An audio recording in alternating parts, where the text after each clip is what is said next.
जय माता दी। बहुत से बच्चे मुझे कमेंट करते हैं कि सवारी आ रही है लेकिन बोलती नहीं है। माँ हमारी सवारी आती है, थोड़ा थोड़ा आती है लेकिन खुलकर नहीं आ रही है, क्या कारण है? तो उसी के बारे में आज मैं यहाँ पर आपको जानकारी दूंगी। तो वीडियो का अंत तक जरूर देखें, इसके बिल्कुल भी ना करें ताकि कोई भी महत्वपूर्ण पॉइंट आपसे ना छूट जाए। क्योंकि बहुत से बच्चे ऐसे होते हैं जिनके ऊपर सवारी आती है। अब सवारी कैसे आती है, सबसे पहले तो आप वो जान लीजिए कि सवारी आना होता क्या है।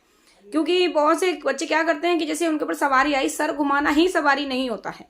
सबसे पहले तो ये जान लीजिए कि अगर आपने सर घुमा दिया तो वही सवारी आ गई। पूजा पाठ के समय अगर आपका सर घुमाने को मन कर आपने सर घुमा लिया, थोड़ा नाच कूद कर लिया तो सवारी हो गई। जी नहीं, ऐसा नहीं है कि वो सवारी हो जाती है। सवारी भी नियमों के अनुसार चलती है। एक सवारी, बहुत से कहते हैं कि हमने कोई पूजा पाठ नहीं किया लेकिन हमको सवारी आती है। क्यों आती है? हम बिल्कुल भी पूजा पाठ नहीं करते, हमें देवी शक्ति में कोई भरोसा ही नहीं, लेकिन फिर भी सवारी आ जाती है। ऐसा क्यों होता है? वो हमारे पूर्व जन्म की सवारी होती है। जैसे कि हमने पूर्व जन्म में कोई पूजा पाठ किया है, कोई गद्दी चौकी लगाई है, और जो सवारी हमारे वचन में बंधी हुई है वो सवारी हमें 7 जन्म तक नहीं छोड़ेगी। अगर हमने 7 जन्म के लिए उस सवारी को वचन में बांध रखा है तो वो सवारी हमारे 7 जन्म तक पीछा नहीं छोड़ती है। ठीक है, वो सवारी हमारे पास आ रही है, लेकिन हमको नहीं मालूम है कि वो सवारी कैसे आई है, क्यों आई है। क्योंकि हमें क्या मालूम पिछले जन्म में हमने क्या किया क्या नहीं किया, इस जन्म में तो हमको याद नहीं है। ठीक है, तो वो सवारी हमारा जो पूर्व जन्म की सवारी थी, जिससे हमने क्रिया करवाई है, काम करवाए हैं, वो सवारी इस जन्म में आई है हमारे पास में। लेकिन सवारी के एक नियम होते हैं कि देखिए, जब भी कोई शक्ति हमारे पास में आती है साधना के दौरान, सिद्धियों के दौरान, तो हम उस सिद्धि से वचन लेते हैं, उस शक्ति से वचन लेते हैं और वचन देते हैं। 3 वचन हम लेते हैं, 3 वचन हम देते हैं उस शक्ति को। ये नॉर्मल बात है, आपको हर कोई नहीं बताएगा, लेकिन मैं आपको बता देती हूँ कि जब भी कोई शक्ति हमारे पास में आती है तो हम उसको सबसे पहले वचन बंद करते हैं, तब वो शक्ति हमारे साथ में चलती है। ठीक है, हम उसको भोग प्रसाद देकर के वचनों में बांधते हैं और फिर वो शक्ति भी हमसे वचन लेती है। तो इसी प्रकार से जो शक्तियों से हमने पूर्व जन्म में वचन लिए हैं वो सवारी हम पर आ रही है इस जन्म में, अगर हमने कोई साधना नहीं करी है। वो एक बात रही। दूसरी बात, अगर हमारे ऊपर हमारी इस जन्म की पूजा पाठ से खुश होकर के सवारी आ रही है, तो बहुत से लोग क्या करते हैं, सवारी आ गई तो उन्होंने पूजा देनी शुरू कर दी है, लोगों के संकट काटने शुरू कर दिए हैं। अब क्या होता है, गद्दी लगाने लग जाते हैं। ज्ञान नहीं है, लेकिन सवारी आ गई, 1-2 वचन सही हो गए हैं तो फिर उन्होंने गद्दी लगा ली। गद्दी लगाने से ऐसा नहीं होगा कि आप तांत्रिक बन जाएंगे या आपके हर वचन सत्य होंगे। सवारी आई, फिर सवारी वहां पर आपको अटका देती है बीच में। क्योंकि शुरू में नॉर्मल घर में बता रहे हैं वहां तक तो ठीक है, लेकिन फिर जब बाहर के लोग आएंगे, उनको आप पूछा देंगे, वहां पर सवारी आपको अटका देगी। क्यों अटका देगी? उसका कारण है कि सवारी ने वचन लिए, सवारी अपना वचन निभा रही है, लेकिन आपने जो सवारी को वचन दिया, आप उस नियमों का पालन नहीं करता। क्योंकि जो सवारी आती है उसमें हमें नियमों का पालन करना पड़ता है। नियम के तौर पर ही सवारी चलती है और हमें भी नियम में बंध कर चलना पड़ता है, तब सवारी के वचन जो है सत्य होते हैं।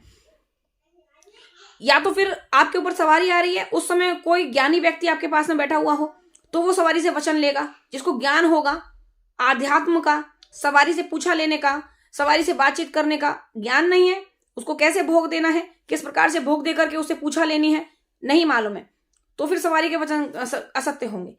अब सवारी आ गई हमारे ऊपर में, हम पूछा देने लगे, चौकी लगा ली, संकट काट दिए, सवारी अटका देगी बीच में। क्योंकि या तो सवारी के पास कोई ज्ञानी हो जिसको सवारी के बारे में सारा ज्ञान हो, नहीं है तो या फिर कोई व्यक्ति ऐसा हो जिसके पास में गुरु हो। सवारी के गले में गुरु का धागा होना चाहिए, गुरु के बंधन में बंधा होना चाहिए सवारी, गुरुमुख सवारी होनी चाहिए, तो वो गुरु के तौर पर चलेगी। सवारी गुरु के वचनों में बंधी होगी तो वो हमको अटकाएगी नहीं, क्योंकि उसको गुरु के वचन याद आ जाते हैं। अगर हमसे कोई गलती भी हो गई ना तो सवारी हमको बीच समाज में ठुकराएगी नहीं। भले ही वो एकांत में हमको थपेड़ लेगी, मार लेगी, पीट लेगी, सवारी हमको सजा दे देगी, लेकिन समाज के बीच में सवारी हमको ठुकराएगी नहीं, क्योंकि वो हमारे गुरु के वचनों में बंधित है। इसीलिए कहा जाता है कि अगर सवारी आ गई तो सबसे पहले गुरु धारण करो। मैं बार बार यही चिल्लाती हूँ, सभी को यही बोलती हूँ। लाइव में भी बच्चे बोलते हैं सवारी आ रही है माँ, सवारी आ रही है, क्या करें? तो मैं उनको यही बात बोलती हूँ, बेटा अगर सवारी आ गई है तो आप गुरु धारण कर लीजिए। क्योंकि सवारी जो आती है वो गुरु मांगती है, पहले गुरु की देख रेख में चले। क्योंकि हमको क्या मालूम, हमने तो पूजा पाठ कर ली है और सवारी आ गई पूजा से प्रसन्न होकर, लेकिन हमें आध्यात्म का, तंत्र का ज्ञान तो है नहीं। तंत्र का ज्ञान कहाँ से मिलता है? गुरु की देख रेख में। पुराने बड़े बुजुर्ग भी एक कहावत बोलते कि गुरु बिना ज्ञान नहीं है। तो गुरु के बिना तो ज्ञान बेटा आज भी नहीं है। तो आप पहले गुरु धारण किया करें। अगर सवारी किसी व्यक्ति को आ रही है और वचन सत्य नहीं कर रही है, या फिर सवारी मुंह नहीं खोल रही, मुंह क्यों नहीं खोलती है? क्योंकि उसके पास में कोई उससे पूछा लेने वाला ही नहीं है, ज्ञानी व्यक्ति। अभी नॉर्मल हम है, हमारे ऊपर सवारी आ रही है, नॉर्मली हमारे घर के परिजन है, उनको क्या मालूम है कौन सी सवारी है किससे। जैसे माता बहनें किसी जागरण में गई हैं, कीर्तन में गई हैं, भजन में, तो वहां पर उनको माँ की सवारी आ जाती है, बाबा भैरवनाथ की सवारी आती है, बाबा मोहन राम की सवारी आ जाती है, अनेकों ऐसे देवी देवता हैं जिनकी सवारी आ जाती है, गुरु गोरखनाथ जी की सवारी आ जाती है। तो सवारी आना क्या है? ये हमारी जो पूजा से प्रसन्न होकर सवारी आ रही है, यही तो सवारी है। ये नहीं है कि इसमें सर घुमा लिया और सवारी आ गई, नहीं, सवारी नियमों पे चलती है, नियम के आधार सवारी चलती है। जब तक आपके पास गुरु नहीं है तब तक आपकी सवारी अधूरी है, उसके वचन अधूरे हैं, तब तक वो खुलकर नहीं आएगी, पूरी तरीके से ऊर्जा में भरकर सवारी नहीं आती है। और जब गुरु धारण हो जाता है तो गुरु की देखरेख में सवारी जो है वो पूर्ण ऊर्जा में भर करके आती है। तो फिर गुरु उससे संकल्प लेते हैं, उसको वचनबद्ध करते हैं और वचन का धागा उसके गले में डाल देते हैं। फिर वो जो सवारी हमारे गुरु के वचनों में बंद करके हमारे साथ चलती है, वो किसी भी मोड़ पर हमको धोखा नहीं दे सकती है। जब भी सवारी आ रही है तो सबसे पहले आप गुरु धारण करिएगा। और अगर बिना गुरु के सवारी ने किसी का संकट काट दिया, किसी का वचन बंध दिया या किसी की पूछा दे दी ना, तो वो जो संकट सामने वाले का वो सवारी काट कर अपने साथ थोड़ी ले जाएगी, वो आपके साथ छोड़ जाती है। तो जिसके पास में गुरु नहीं है, ज्ञानी योग नहीं है, जिसके पास ज्ञान नहीं है, उसकी सवारी कभी भी नहीं बोलेगी, कभी मुंह नहीं खोलेगी बेटा। तो अगर सवारी आपको खुलवानी है, मुंह खोलना है, सवारी खुलकर नहीं आ रही है बिल्कुल भी, थोड़ा घूमती है, झूमती है और फिर वहीं रुक जाती है, तो आप गुरु के पास जाइए। गुरु आपका शक्तिपात करके देंगे, आपकी सवारी खोल कर देंगे और आपकी सवारी के गले में अपने वचनों का धागा बांधकर आपके सुपुर्द सवारी करेंगे। तभी तो कहते हैं कि गुरुमुख सवारी है, ये गुरु कृपा की सवारी है, इसीलिए सवारी आ रही है ये वो सब। और जो गुरु कृपा की सवारी है वो पूछा भी देगी, गद्दी भी लगवाएगी और आपकी सहायता भी करेगी, और बीच समाज पर, बीच चौराहे पर आपकी कभी बेइज्जती नहीं होने देगी, चाहे आप कितना भी गलती कर देंगे। लेकिन ये नहीं है कि सब गुरु ने दे दी है सवारी तो आप गलती करते रहे, वहां नहीं करेगी, लेकिन बाद में सवारी आपको खदेड़ देगी, बेशक कि गुरु की गद्दी की सवारी है।